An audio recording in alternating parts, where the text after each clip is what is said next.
پھر اس کے بعد الیکشن کمیشن نے بڑی عجیب و غریب بات کی. چیف جسٹس نے جب پوچھا کہ کون سا جادو ہو جائے گا تو وکیل الیکشن کمیشن کہتے کہ ہم نے تو جسٹ تاریخ دی تھی, اس کا جائزہ لیں گے. اس پر چیف جسٹس نے کہا کہ پکی بات کریں, اس کا مطلب ہے کہ بعد میں آپ اس تاریخ کو بھی مزید ایکسٹینڈ کر سکتے ہیں, ایک آدھے حلقے میں ایسا کوئی ایشو ہے تو وہاں پر ملتوی کر دیں, لیکن پہلے سے آپ نے طے کر رکھا تھا کہ معاملہ کیا ہوگا. انہوں نے کہا کہ ہم نے تو کہا تھا کہ درجہ حرارت کم کریں گے کیونکہ اس کے بغیر پرامن انتخابات نہیں ہو سکتے. اس پر بیرسٹر علی ظفر نے بھی کہا کہ عمران خان سے یقین دہانی کروائیں گے اور اس کے بعد درجہ حرارت کو ہم کم کروا لیں گے. لیکن اس صورتحال میں انہوں نے کہا کہ الیکشن تو ہونے ہیں, آپ الیکشن کو کس طرح روک سکتے ہیں, کوئی اس کی صورتحال بتا دیں. چیف جسٹس نے کہا کہ 90 کی دہائی میں 3 دفعہ الیکشن ہوئے, وہاں تو فرقہ واریت بھی عروج پر تھی, تو اس صورتحال میں الیکشن نہیں رکے. دہشت گردی تو ہمارا مین ایشو رہا ہے اور یہ تو 20 سالوں سے چلتا آ رہا ہے. 2 اسمبلیاں تحلیل ہو چکی ہیں, آپ کو خفیہ اداروں کی جو رپورٹس ملی ہیں آپ اس کی کسی جگہ سے تصدیق کروا سکتے ہیں. جس طرح الیکشن کمیشن نے رپورٹ بتائی ہے, ایسا لگتا ہے کہ پاکستان کی صورتحال تو صومالیہ, یمن اور شام سے بھی بری ہے. لہٰذا اس صورتحال میں آپ نے کلیئرلی کہا کہ sector commander I S I نے بتایا ہے کہ کے پی کے میں کل عدم تنظیموں نے متوازی حکومتیں بنا رکھی ہیں, 2 مختلف دہشت گرد تنظیمیں متحرک ہیں, یہ ہو جائے گا وہ ہو جائے گا. لیکن چیف جسٹس نے کلیئرلی ریمارکس دیے کہ آپ کی رپورٹ اپنی جگہ ہے, یہ سارا معاملہ سالہ سال سے چل رہا ہے, لیکن ملک کی صورتحال بھی تو آپ دیکھیں, یعنی دہشت گردی تو ہوتی آ رہی ہے. آپ بتائیں کہ کچے کا آپریشن کب مکمل ہوگا؟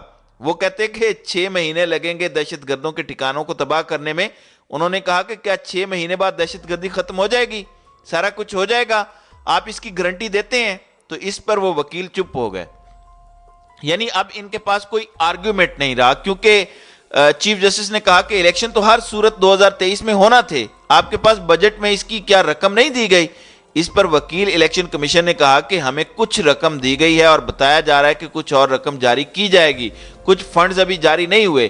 یعنی کل ملا کر ہم نے 4,12,000 کی نفری مانگی تھی اور ہم نے 2,97,000 سیکیورٹی اہلکار یعنی جو فوج ہے وہ ہمیں نہیں دی گئی. اس پر جسٹس منیب اختر نے کہا کہ آپ 8 فروری کے لیٹر پر انحصار کر رہے ہیں.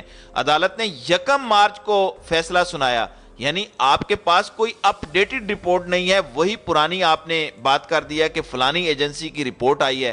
انہوں نے کہا کہ آپ ایک بات ذہن میں رکھیے گا, الیکشن ہونے ہیں, بہت سارے سوالات ہیں. فروری میں کیسے آپ کو خیال آ گیا کہ اکتوبر میں الیکشن کروانا ہے؟ دوسری طرف آپ کہتے ہیں کہ عدالتی فیصلے سے انحراف کا سوچ بھی نہیں سکتے. یہ تمام کی تمام جو باتیں ہیں وہ سمجھ میں نہ آنے والی ہیں, اور اب یہ جو بات کر رہے ہیں یہ سپریم کورٹ کے فیصلے کی خلاف ورزی ہے. چیف جسٹس نے کہا کہ کوئی ایسی جماعت نہیں ہوتی جو انتخابات میں تاخیر چاہتی ہو, یہ معاملہ کلیئر ہے, آپ کو اگر ادارے معاونت کر دیتے ہیں تو آپ الیکشن کروائیں گے.